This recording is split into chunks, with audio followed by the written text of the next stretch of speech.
ব্রাহ্মণবাড়িয়ার বিজয়নগরে লিরিক গ্রুপের চেয়ারম্যান মিয়া সেলিম এর উদ্যোগে গরিব ও দুস্থ মানুষের মধ্যে 700 শীতবস্ত্র বিতরণ করা হয়েছে। মঙ্গলবার 7 জানুয়ারি বিকেল 4টায় উপজেলার বুধুন্তি ইউনিয়নের ইসলামপুর আলহাজ কাজী Rafiqul Islam school and college মাঠ প্রাঙ্গণে অনুষ্ঠিত হয়।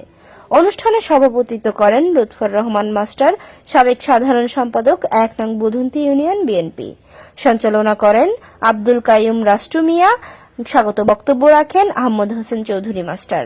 প্রধান অতিথি হিসেবে বক্তব্য দেন উপজেলা বিএনপির আহ্বায়ক মোহাম্মদ মহসিন ভূঁইয়া।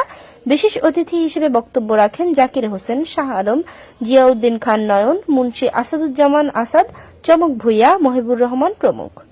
বক্তারা তাদের বক্তব্যে মিয়া সেলিমের মানবিক উদ্যোগের প্রশংসা করেন এবং জানান তিনি ব্রাহ্মণবাড়িয়া 3 আসন থেকে সংসদ নির্বাচনে মনোনয়ন প্রত্যাশী। শীতার্ত মানুষকে সহায়তায় এই ধরনের উদ্যোগ প্রশংসনীয় বলে অভিমত প্রকাশ করেন এলাকার জনগণ।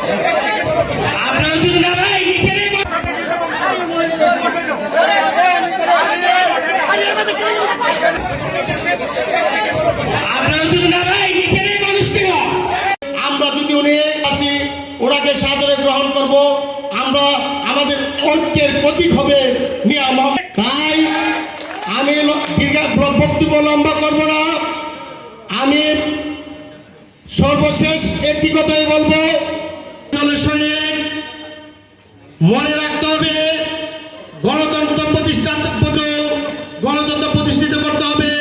সেই দৃষ্টি আপনার বাংলাদেশ জাতীয়তাবাদী দলের প্রকৃত বন্ধু নন, জীবন নিয়ে বেঁচে আছি আমরা। 5 তারিখের পরে আপনারা রাজনীতি মঞ্চে আসছেন, সাবধান করে দিলাম, সেই পতাকা আমাদের হাতে, আমরা বাংলাদেশ